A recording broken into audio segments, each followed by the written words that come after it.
নিশ্চয়ই তাদের কাজ। আমরা একদম স্পষ্ট করে বলতে চাই, যারা এই ঘোষণা দিয়েছে তারা এই দায় নিতে হবে।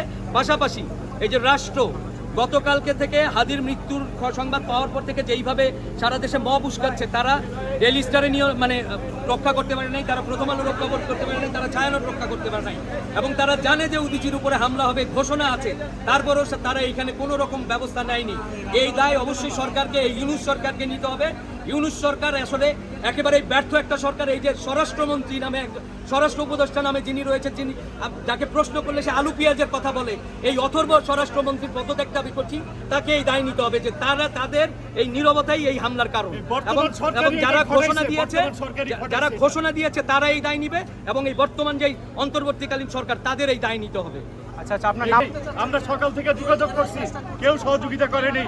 আমরা সকাল থেকে খবর দিছি, সকাল থেকে যোগাযোগ করছি, তারা সকাল থেকে সন্ধ্যা পর্যন্ত একটা মানুষও কোনো খোঁজ খবর নেয়নি। এমন অথর্ব, তার মানে এই পরিকল্পনা সরকারি সহযোগিতা করছে, সরকার সহযোগিতা করে এই পরিকল্পনা বাস্তবায়ন করেছে।